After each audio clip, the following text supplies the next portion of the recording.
Halloween Ends is directed by David Gordon Green, and it stars Jamie Lee Curtis, Andy Matichak, Rohan Campbell, and James Jude Courtney.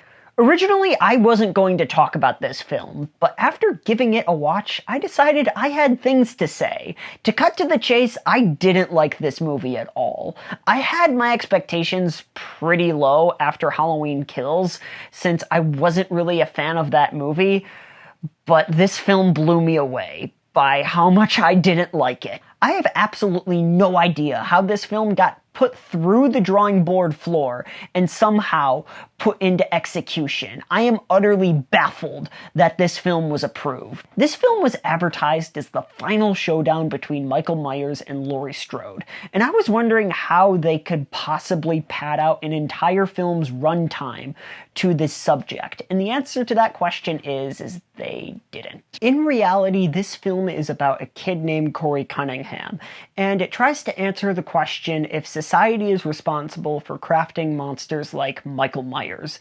This isn't exactly a terrible idea on paper, but I am absolutely baffled that this was approved to be the bookend of a 44-year-old saga.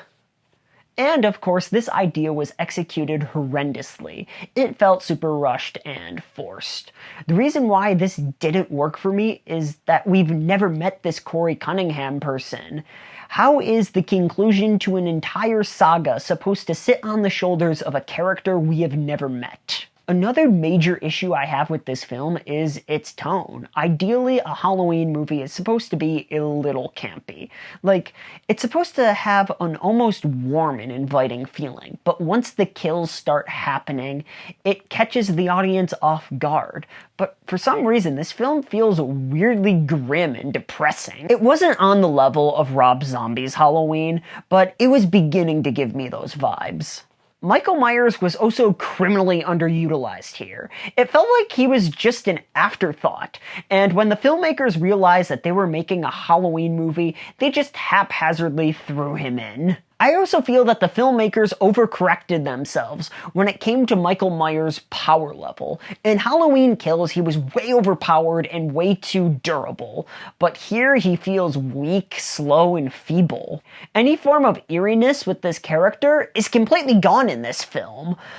This is really unfortunate, because I felt that James Jude Courtney gave the best performance as the Shape since 1978 with Nick Castle. This film completely wasted the talents of James Jude Courtney. I've noticed this weird trend with the Halloween franchise, and that is each individual timeline has an embarrassingly bad conclusion. Examples include Halloween 6, The Curse of Michael Myers, Halloween Resurrection, Rob Zombie's Halloween 2, and now this.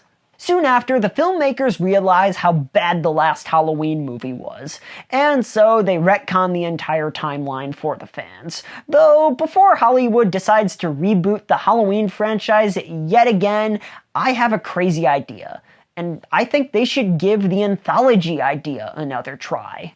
And yes, that means making another movie like Halloween 3 Season of the Witch. Before you click off this video and tell me I am absolutely insane, hear me out. I think this could work if you keep a loose connection to the Michael Myers saga. I would much rather see new and inventive ideas than watching the Michael Myers saga getting rebooted into oblivion. I think the Corey Cunningham story would have worked if it was a separate story, and hopefully with a better script. It would ideally be set in the same universe, but still a completely different story.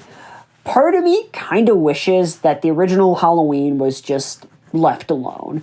Yeah, I know that film ends on a cliffhanger, but I think the ending would have been so much more creepy if that was it. Although this film wasn't a complete failure for me, I mean, Halloween Resurrection is worse after all. Like, this film has some pretty solid kills, and it gives a somewhat satisfactory ending to the Laurie Michael Myers saga.